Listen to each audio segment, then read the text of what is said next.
Hi, folks. Welcome to Follow the Leader, a podcast focused on telling character driven stories through the use of GM-less tabletop games where we can all take the lead. You can find us on Twitter at FTLcast and at FTLcast.com. We also have a Patreon at patreon.com/FTLcast. Today, we're playing Mage Against the Machine by Jordan Palmer. For those of you who are new to the game, here are the basics. In Mage Against the Machine, you take on the role of time-traveling wizards attempting to stop the robot apocalypse. You will travel back to the moments in your lives you have the most connections to in the hopes of finding the events that set in motion the destruction of civilization. But meddling with reality comes at a cost. Each time you use your magic to alter the world, you generate anomalies. Push too hard, and the things you care about most may no longer exist in the present. Mage Against the Machine is a game about risking it all, delving into memories, and coping with loss. I'm Jade, and you can find me pretty much everywhere on the internet at Jade Oxford Rose, and my pronouns are they, them. Playing with me today, we have Sam. Hello, I'm Sam. You can find me on Twitter sometimes at SAKalo, and you can find me on Tumblr at SassyTale. You can also find my art on my portfolio website, www.samkalo.art, and I use he, him pronouns. We have Zach. Hello, my name is Zachary Fredrickson. You can find me on Twitter at ObfuscatingGod, and I haven't gone anywhere else yet. Though the music I make can be found at iambugbear.bandcamp.com. My pronouns are he, him. I'm excited to be here. And making his debut here on Follow the Leader, we have Corey. Hi, folks. My name is Corey Pangolinan. You can find me at Twitter on Twitter at Endless Musings. Got to get that straight. Still trying to figure out where else to go, much like Zach. I use he, him pronouns.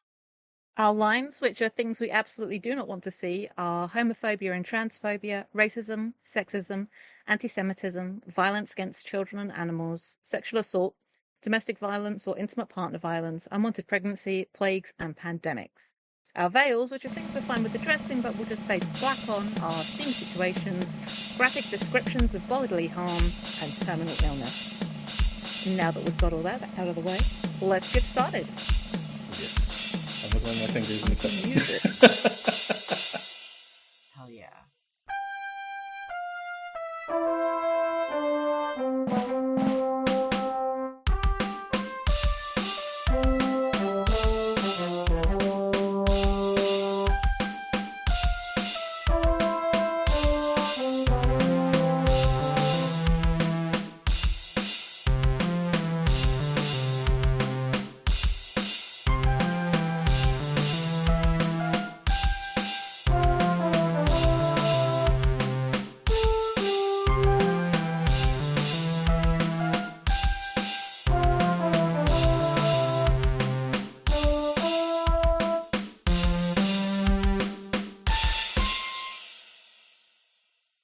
Alrighty. There's a lot of dudes on this episode. Wow. Mm-hmm. Boys' night. Dude Plus Ranch. Jade. Boys' night. Let's go. I'm an interloper. It's great. I've come to the elusive boys' night Oh, to see these strange creatures in their native environment. I had to restrain the urge to yell boys' night because I've been thinking about Boys' Magic Tech night! recently. Thank you. What goes on tour stays on tour. Now I've just got a bit from a Mighty Boosh episode. We are super magic men. We stay up till 5 a.m. Although we're bound by shame and law, what goes on tour stays on tour. Anyway, Incredible. the game of Mage Against the Machine is really simple. First, we have to decide how the machine came to power. And I think that means this is our process of where we start creating these events and memories for us. Because that's that rather than we just saying how it happened, unless we just say how they came to power, and then we start building memories. This is a really short game. It's great. It's very mechanics light. It's a real like neat and tidy system, but I feel like there is definitely some wiggle room on how you interpret the instructions. So alternatively, we Yeah. can leave this question and sort of let it develop as we work on our memories and pivotal events. Where to start? I keep saying machines rather than the machine came to power. I blame the Wachowskis Mm-hmm. for this. Fair. Well, that and James Cameron. Insert Terminator music here. Dun dun dun dun dun. Exactly. Insert a few notes of the Terminator music enough that we don't get. I don't know. Copyright Can you get struck, yeah. copyright Not enough struck in people the listen to this podcast for us to get copyright struck for a poor rendition of the Terminator music. But that could change in the You're future. so right, though. But the way it's described in the text is starting a game of Mage Against the Machine is really simple. First, you have to decide how the machine came to power. And then we just make notes for the next steps, which is all of us writing down memories that are emotionally impactful to that character. So maybe we do need to have a vague idea of how the machine came to power before we start delving into our personal memory. Sure. Yeah. Well, so the question that I come to immediately, the first thing that like is this a modern what What is the setting that we're in? What was the world like? What does their before the setting look machine? like? before Yeah, the no. machine? Yeah. Yeah, no, that's a valid question. I mean, we could do like a nod to one of our already established universes and it being sort of like a general sort of fantasy setting. And then a machine comes to power, or we could have like more of an urban fantasy vibe. I mean, the character I'm about to play has a bit more flexibility that way. Mm-hmm. What about you guys? Oh yeah, I was gonna say because we don't have any. It could be like a contemporary fantasy because we're all wizards. We all lived in this world, but it could be like one with like modern cities and cars and computers and stuff, and the machine Absolutely. came from that. Like propagating that away. Yeah, that's kind of what I have in the back of the brain. I mean, that's hilarious given Sam's character. It But is also, very like, funny. we're taking place after the machine came to power, is the thing. Mhm.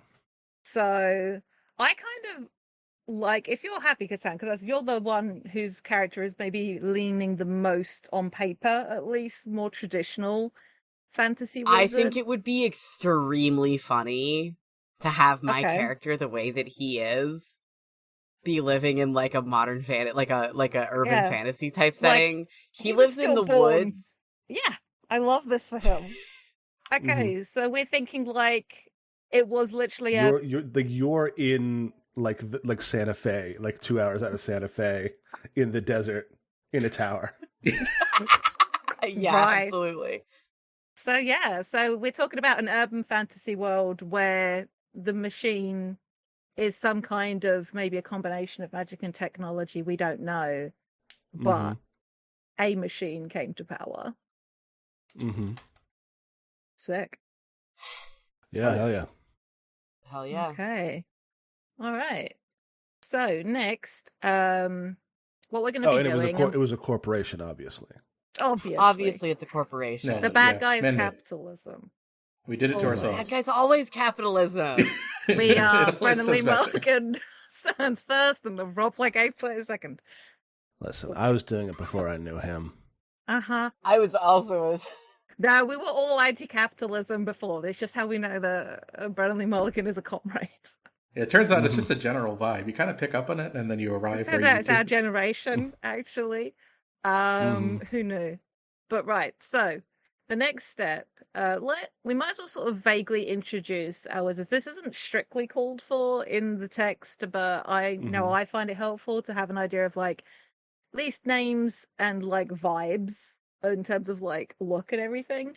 So if we sort of go down the turn order, introducing our wizards, and then we can start to come up with these memories. These are going to be like a core thing as we play the game. So my character is Arcadia Sasan, though they go by Arcady. Got sort of light brown skin, lots of freckles, big curly hair, salt and pepper around the edges, though there's a streak of like shock white in there. The only things that might tip you off to the fact that they're magical is their sort of like almost electric blue irises. And there is this perpetual scent of ozone around when they're in the vicinity.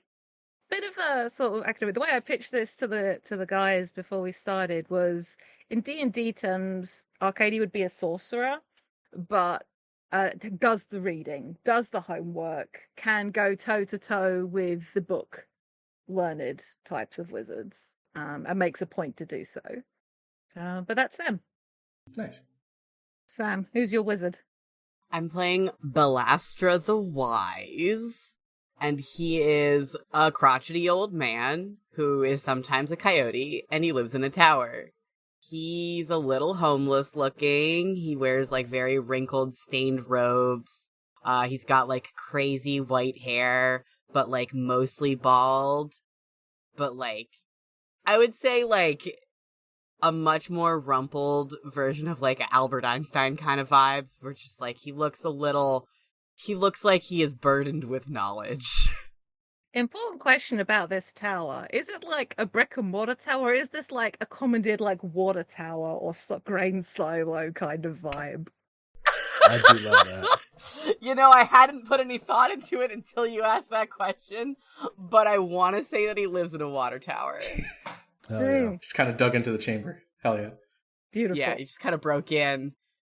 I would say, like, water tower in, like, imagine, like, the beginnings of infrastructure in, like, a town that never came to be type vibes, where, like, especially because this happens a lot in, like, the West Coast, more frequently than the East Coast, where it's, like, there's streets planned out, there's a water tower, and there's just nobody. So no houses, there's no buildings. Situation, yeah. Love this. Wicked. Zach, tell us about your wizard. So I am, and I wrote a thing. I am Pelion the Green, wizard of the Great Hill, defender of the rolling groves and bearer of the rod of roses, known to the bears as Rar, known to the mice as and known to the birds and beasts of every land as friend.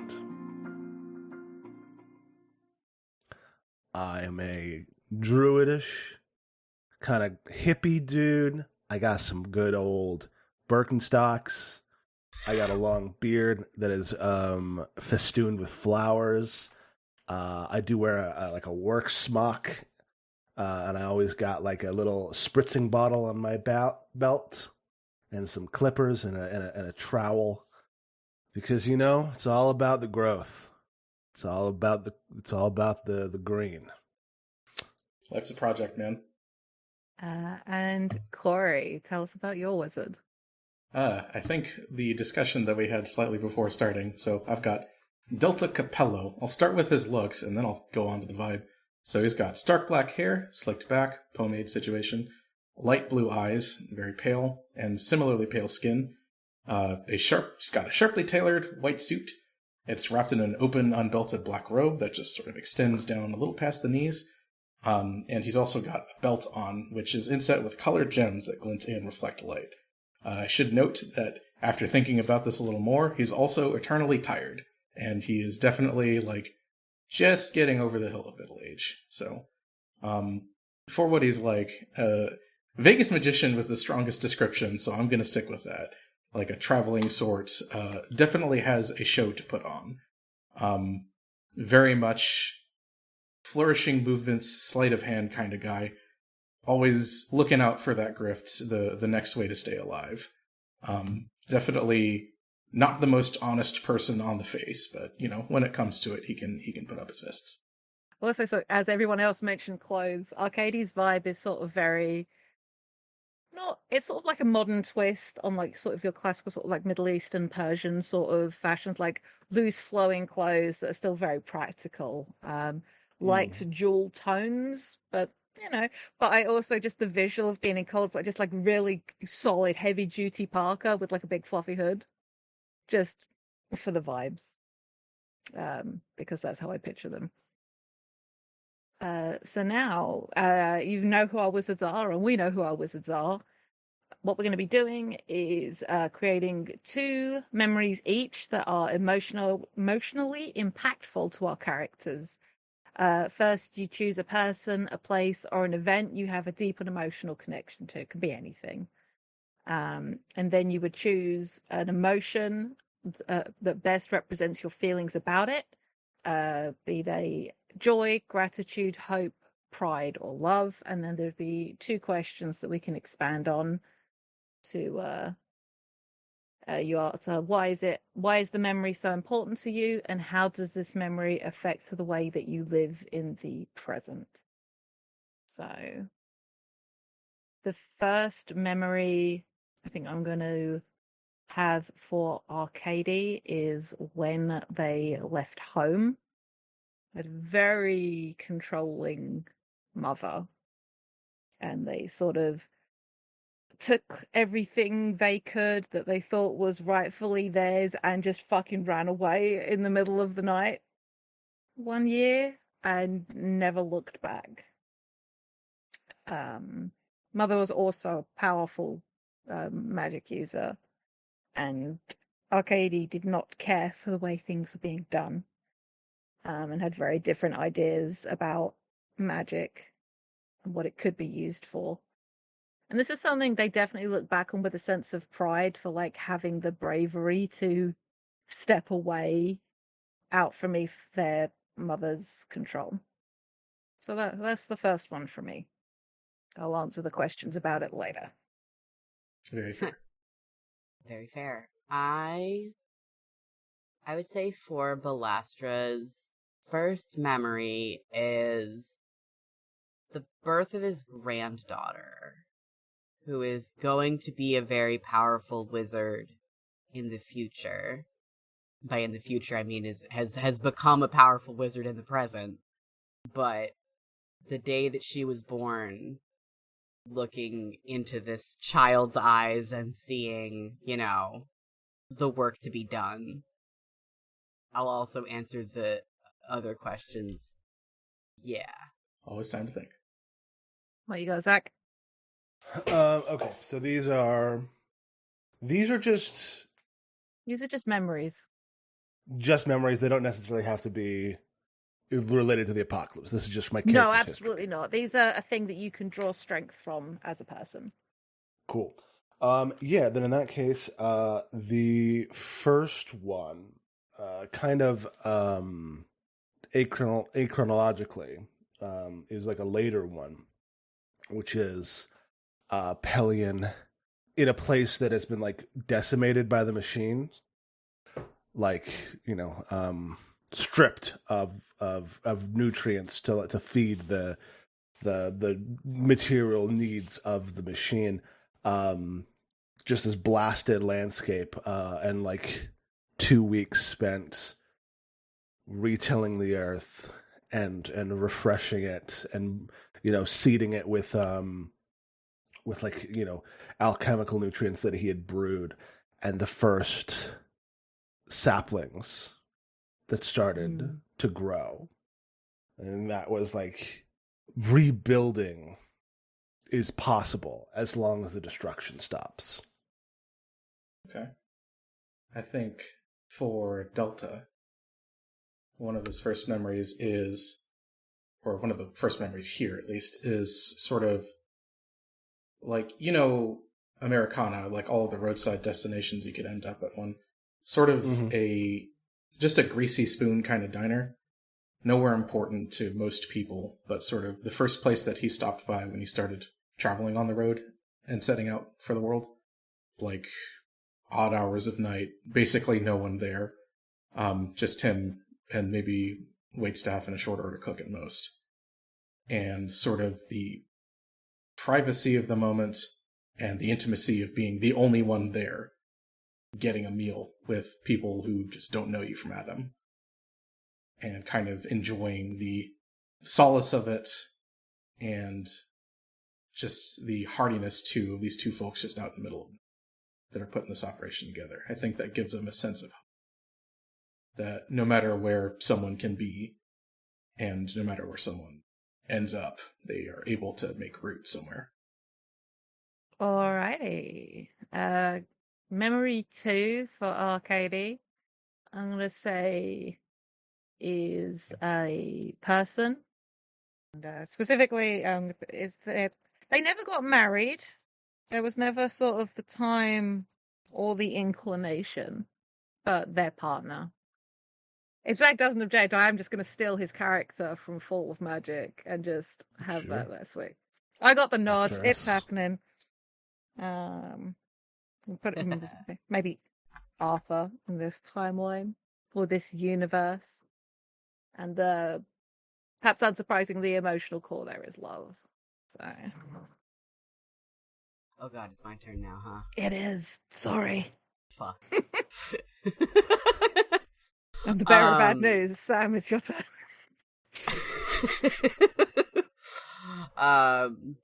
Memory 2, I will say, is the first time he approached his now home. Ooh. And looking out at this sort of barren wasteland that has been cleared of all of its, like, natural... I want to say that the machine had something to do with the poor urban planning that went into the settlement that never was. Perhaps. I love that.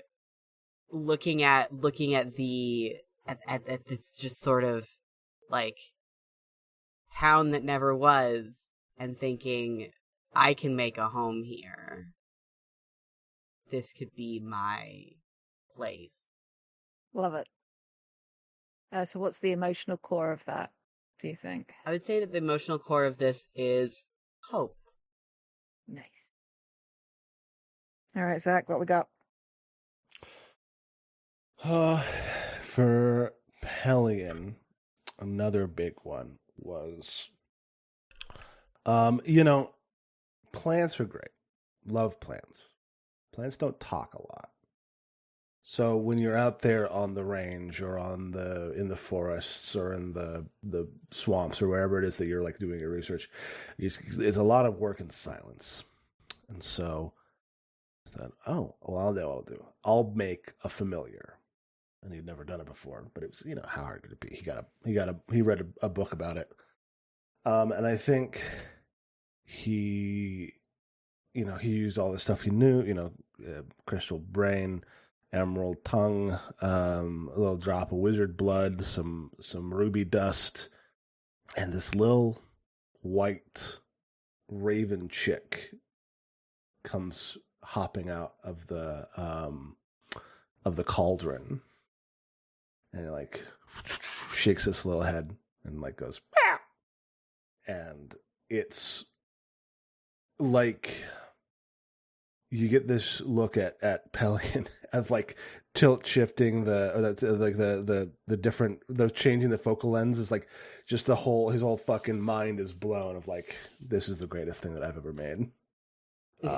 This absolute immediate teeny tiny creature fills him with so much love and the love of creation and of like continuity and family. Good shit. Good shit. Hell yeah. Into it. All right, Corey. I think the second one for Delta, and going off of that traveling magician theme, would be gratitude towards his first audience. Now, with how he is, since his magic is less direct, since it's more based on manipulation of light, I think for him it's also a little more acceptable to be out and about, sort of loud about what he does, because it's always easy to sort of wave away what you're doing under that sort of veil. So some of the ways that he kept himself propped up on the road would be doing essentially traveling shows.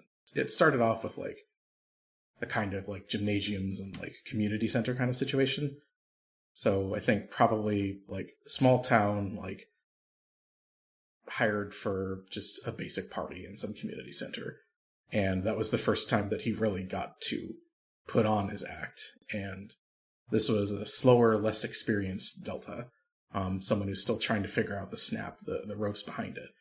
And just seeing that people came out to enjoy it and that he was able to bring them some spark of enjoyment to sort of helping them mutually get along in life and get him along on. I think that's something that he constantly touches back on as like if you build it, they will come sort of mentality. If you have something to do and if people are looking for somewhere to go, you will find each other. That kind of situation. Do we want to loop back and do the answers to why these memories matter, or do we want to move on to the pivotal events? Because we'll be then hooking memories into the pivotal events. So give people a little bit longer to muse on them if they want. And go either way. Let's see. If you feel ready to share the answers, then we can share them, and then we'll move on to the events. Yeah, I think I'm ready to answer, but how about the rest of y'all? I'm good. I'm not ready to answer yet. Hold on. That's so fair. That's so understandable. All right, well, I'll share mine, and we can always loop back while Sam finishes up his. So for Arcady, the first memory, which I've sort of clarified down to the night they ran away from home, the memory is so important to them because it was the start of living their own life, escaping their mother and forging a new path. And it affects the way they live in the present because it's sort of like the moment they go back to whenever they feel sort of lost. Like, I've been lost before. Trust your instincts. You've made the right choices in the past. And the second memory, which again I've clarified down to the day they and their partner were like said the L word for the first time. It's an important memory because it was just this feeling of being connected in a way that they never had been before to somebody, and how it affects them in the present is sort of like this philosophy of don't cut yourself off from other people. You are stronger when you let yourself love and be loved. So that's that. Sam, you feel ready, or do you want me to loop back to you? I think I can. I think I can do it. I believe in you. Let's go. Thank you. So we're just answering like, why is the memory important to them? Yeah, why is it important, and how it affects the way you live now? Okay. With his first memory being, the birth of his granddaughter, it's so important to him because it's like this sort of like that moment was where he realized how much work was there to be done, and he wanted in that moment to protect her from the work that she would have to do if he didn't do the work. Mm-hmm. The work is very vague at this moment. That's And the way that he lives in the present is that it made him, before he wasn't really in his family's lives, he sort of was very much like, I have to protect them from the wizard shit by staying away from them. And now realizing that he has, given the wizard shit to his family by virtue of his blood, he spends more time, like, visiting in on his various family members and like tries to work with them more. Doesn't always succeed. Tries to be around more. And with his second memory, that of discovering his home, it was this moment where he sort of crystallized the idea that like he didn't have to be a wanderer forever, but that even as a wanderer, he could have a place to return to rather than just being, just sort of drifting. And so the way it affects the way he lives in the present is that, like, he thinks of his home when he's away and he goes back there with things.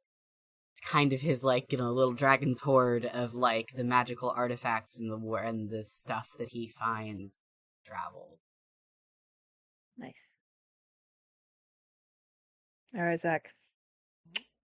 Yeah, so first when the first happenings grown after the machines destroyed a stretch of forest. Obviously, you mentioned, of course, that was hope. It was important because it teaches him that rebirth is possible if the destruction can end. I think I said that when I said it the first time. I didn't realize you were waiting. That's all right. But it does, like, drive him to, like, not give up hope. He's like, we can, as long as we're here when it's over, we can get back from it. And then creating Wolgan, which love. Wolgan is his first and dearest sapient creation. He's like a son to him. This like white six-eyed raven. Sick. He's a little stinker sometimes, but he's a good boy. And I think the thing that affects him in the way he lives in the present is like he's got now his eye out for like families and groups like that of like things that need to be protected. Mm-hmm. Obviously, everyone needs to be protected, but like he's got like an eye on that now. Yeah. All right, Corey. Okay. Yep. For Delta, I've got them together. So for that old greasy spoon diner, and I think I mentioned it at start too, but it's the idea of resilience that wherever you are, you will find life. People can set down their roots.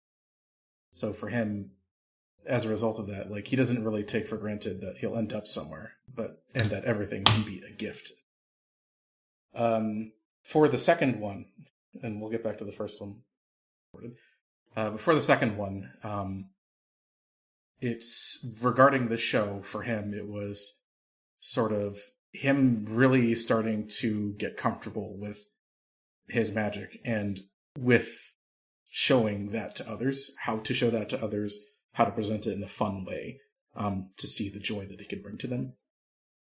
And I think I said it on the spot there too, but basically just if you have something to say, if you build it, they will come. People can find each other when they're in need of each other, no matter what.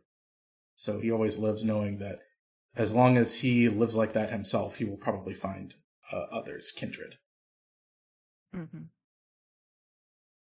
Okay, so we have our memories. What happens next is we have to determine the pivotal events that led to what is described in the book as the robot apocalypse. And these are small, inconsequential things, or that seem inconsequential in the grand scheme of things. These could be like a package arriving, or like the day you broke your leg.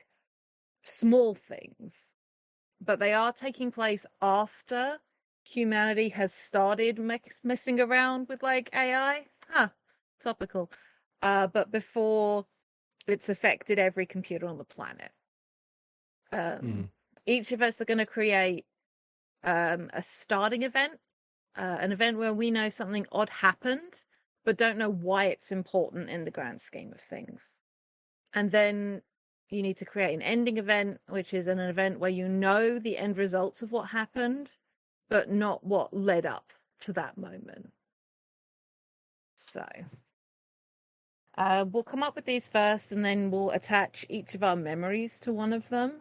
And then we have these 8 events between us. We'll then put them in a timeline that makes sense with where we are on our own sort of like ages and whatever. So I think and this is a little bit further down in the document, I just made a place for us to put both. And then we can rearrange the timeline as we like. Okay. I think this is actually going to be the ending event. It's this sort of freak storm. Like, everyone knows about this storm. It was like, it targeted like a specific, just a chunk of the area, and everyone knew when it happened, but it sort of came out of nowhere. Nobody really understands what it was. So I'm gonna put a freak storm, and somebody else come up with either their starting or ending event, and then we'll loop back. I So think there's something. Oh, go on, please. Sorry, I was gonna say I think an interesting starting event is like a weird email. Like a weird looking email. It's not quite spam. It's not like dick enlargement pills or whatever. It's just like it's a little bit word salad. You know, everybody knows what ChatGPT, created content looks like now, where it's somebody who seems to be asking Balastra for help, but like something is awesome. I dig it. Have you ever thought about the way you are? I have. God. So, starting event, a weird email. Mm. All right, Zach, you got one? Boy. Let's do a this might be a starting event. Let's say a crowd, not a crowd source. What do you call it? Like, it's like a membership drive or something. Like, let's get everybody signed up for this new service that our Yeah. company is offering. I mean, I think a drive sounds right. I'm just thinking about fucking Yeah. maximum fun drive. Like much fun Like, drive. Yeah, Like, I think let's it's get just a as many drive. people. I'm not sure where I should put that. If you grab one of these and just pop it in there. Okay. I think I have an ending one. Okay, So- cool. Sort of in the vein of that freak storm. Not a sinkhole, but the ground cracks open and eats a city, essentially. Like, just Just say full an on Earth separation, small- buildings in. Inconsequential event. Okay, it eats a house. Let's go with that. Okay. Okay, cool. Mm-hmm. It's and the whole seems constructed, more to the point. All right. Pretty cool. Trying to decide what to do for this starting event. Yeah, that's the problem. My brain's already It's thinking on just too big a something scale. odd, but it doesn't register as necessarily important yet. So, look at our friend's document from when they played. Oh, that's a And good start. Still there. If somebody has their second one figured out, sing out and put it in there, and then So, are we supposed to do like a starting and ending event for our own thing, or like are we supposed to mix and match them with each other's? it says when you create an event to just pair each event with one of your memories. But I kind of like the idea that we make it a free for all because that's fun. Because Yeah, these okay. events It's are fun. inconsequential, so I like it more if we can each attach our own memories to whatever one of these events makes sense. Yeah. So are these like to clarify, are these events happening concurrently with these memories? Like, is the idea that like this memory would allow Yeah. you to travel back to the time when To this this- inconsequential thing happened? Absolutely, yeah. That's the Cool. conceit, yeah. So, okay, wait. Choose one of each. So we each create a starting event, we each create an ending event, and we each pair each of those events with one of your memories. Yeah. Then arrange them into a timeline. Yeah. Okay.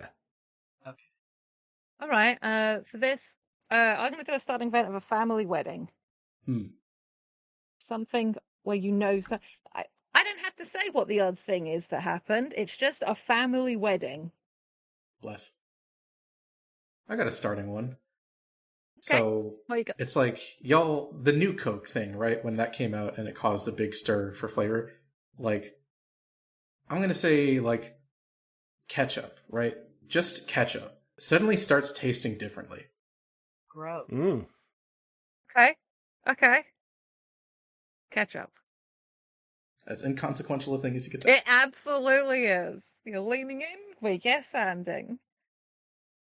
I want to say my ending event is a museum suddenly closes down without any of the people who run the museum understanding why. The security Love systems just lock the whole place down and nobody can get Ooh. in. Very cool. Yeah. Nice. All right, Zach, take us home. What's our final event Yeah. for this timeline? All the birds within a mile of the server room leave. Ooh. Tight. Wild. Mm-hmm. All right. So, now we start assigning our memories to these events. Everybody gets 2. I like, even if the game was not designed that way, I like it takes the pressure off. Unless you have one of the events you came up with that you really want to be attached to one of your memories, have at it, frankly. I kind of want to put... So, do we have to have, like, the starting event and ending event be, like, our first memory is the starting event No, and second memory is the ending event? Absolutely not. No. Awesome. Not We at do all. need to have one starting event and one ending event, though, I think. Yes. Everybody needs one of each.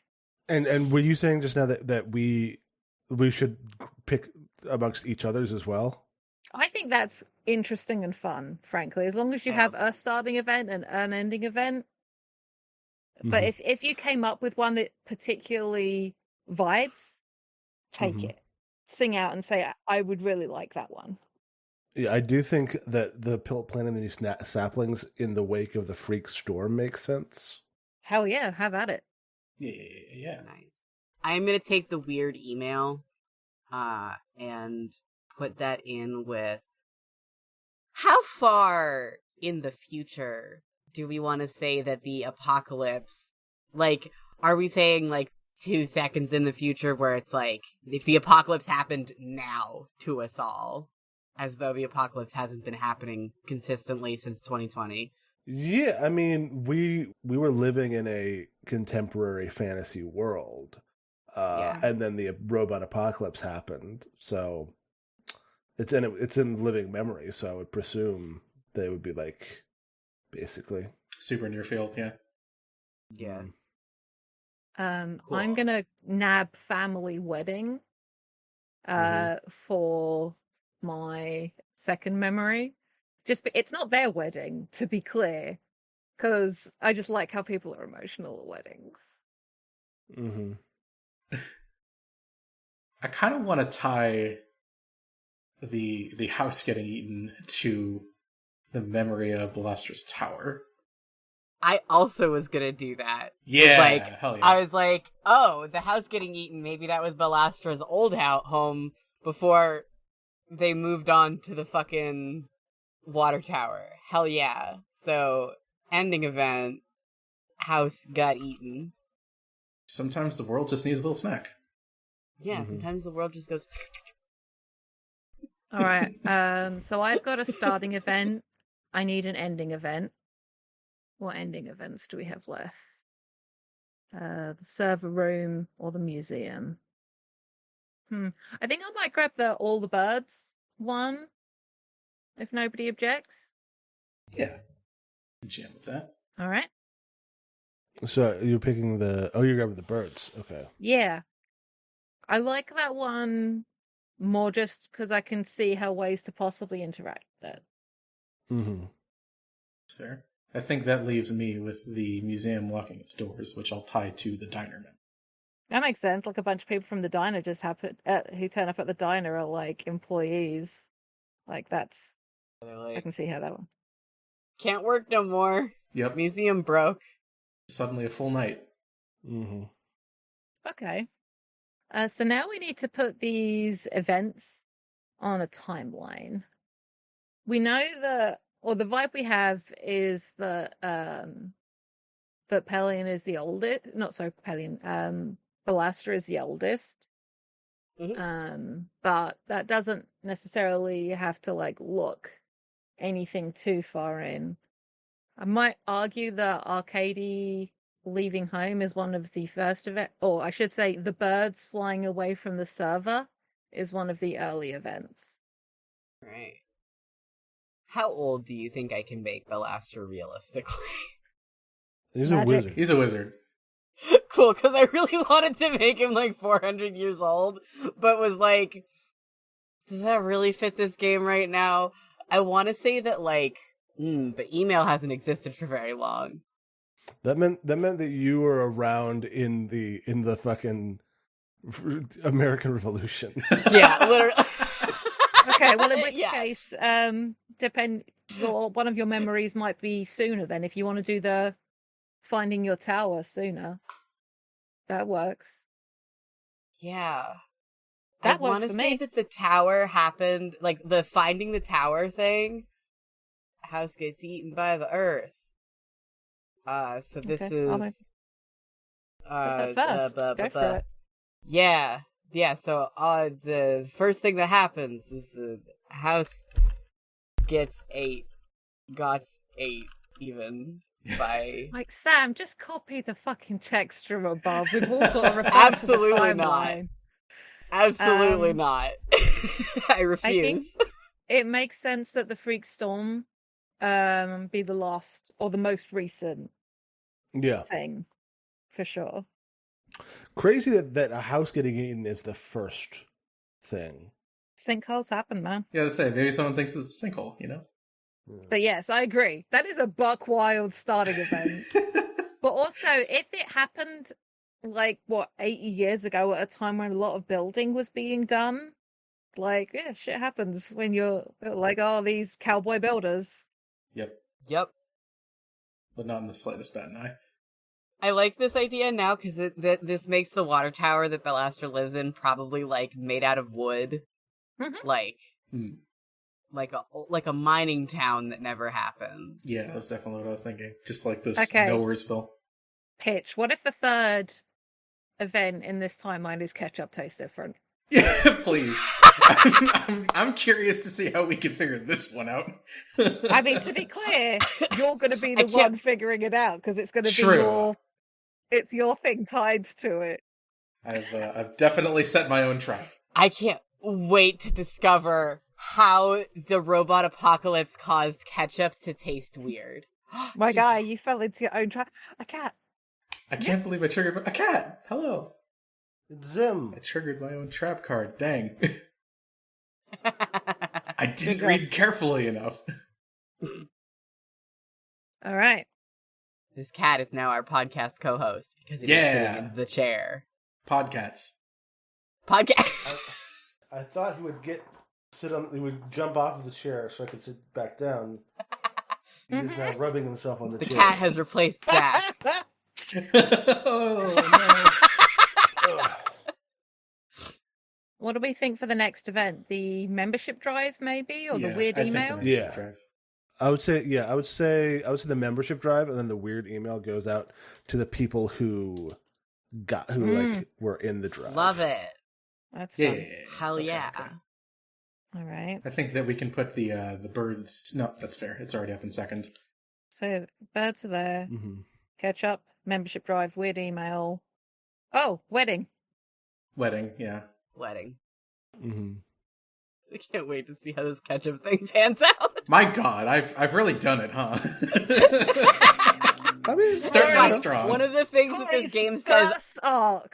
First arc. Corey's here, just like, I'm going to do something around ketchup. I've given myself an improv prompt that I may not come I mean, back it's from. pretty obvious to me, but we'll see what you do with it.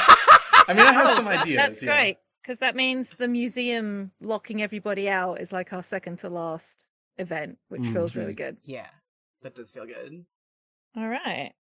So what we is the have- scale of our setting here? Are we all sort of on the West Coast here and sort of, Works for me. or I are was we in like scattered? I was in Denver. Denver. You know what? We're wizards. Mm-hmm. Distance is immaterial. It's Yeah. true. It's very true. Listen, it's very extremely true. my Jeep Wrangler can get anywhere. it's all terrain. Okay. It's not a Jeep Wrangler. It's like he's got a Subaru. Okay. So we now can start playing the game proper. So we start the game by jumping into the first memory in the timeline. Hey, Sam, guess what? Hell yeah. So the player whose memory this is describes to the other players what is going on in their memory. Unfortunately, they cannot directly interact with their memories. Instead, their job is to answer the other player's questions about the memory. Whenever another player wants to know a detail, a fact, or the significance of anything in the scene, they ask the leading player a question, and that player will then answer. Don't need to know everything. Whatever the first answer that comes to your mind is, do it. And depending on whether you know how this event started or ended, and that's why it might be useful to put on our timeline if it was a starting event or an ending event. I understand what starting event and ending event mean now. Yeah. Took me Changes until how this you point. react to it. And if you know how it started, you declare how you think it will end. And if you know how it ends, you describe one theory about how the event could have started and how you are going to put a stop to it. And then we're going to, when that is then determined by a roll to see how successful or not you are at resolving a thing. And this is when we can start adding anomalies to the timeline if you roll poorly. So, because we're now, the notion is that we're a collective of wizards who are trying to fix the timeline, or we're trying to prevent the machine uprising. Regardless of whether you are putting forward a theory or determining how something ends, you describe in detail what you're doing. If you are using mundane means, you just roll a single dice. But you can choose to use magic and bend reality. If you're doing that, you choose an adjective that fits what the spell does and describe its effect, and then your roll gets +1. What's fun about this mechanic is we always need to keep track of what adjectives have been used, because you can only use an adjective once. And if you try to get around this and use a synonym, you create another anomaly. So fascinating. All right. Whenever the leading player answers a question, any player can spend an anomaly to change the answer to something different and complicate the scene. Try to use anomalies when you have a fun idea for how to twist things. The group starts with one anomaly and will continue to generate more as they move from memory to memory. Keep track of how many anomalies were created during each of your memories. They'll be important during the resolution. Fun. So everybody underneath their memories, maybe that can be where you keep track of any anomalies that get generated during it. And I'll just start a little thing here for just collecting the anomalies, so we can also just see how many are there. Okay, but and then the anomalies that happen in your memory remember to keep track of them. Okay. But they're like currency then that we use to complicate things. But we have one. Okay. This is an extremely funny statement to me, especially. Just like, we use this to make things more difficult. It's a fun tool. It's a prize tool that won't help us later.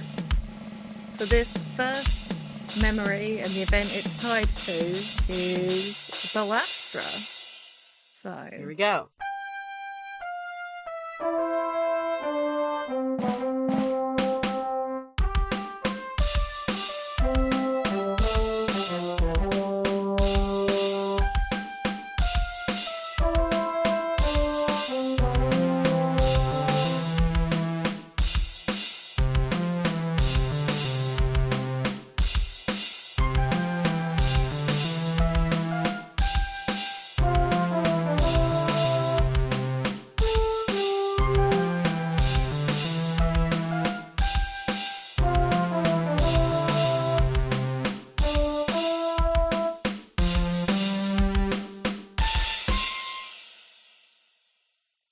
Hi, it's August, and I just wanted to thank you for listening. If you've enjoyed us, please consider leaving a rating on your podcast platform of choice, telling your friends about us, or tweeting about us using the FTLcast hashtag. We are also part of a nonprofit podcasting guild called Standing Stones Productions.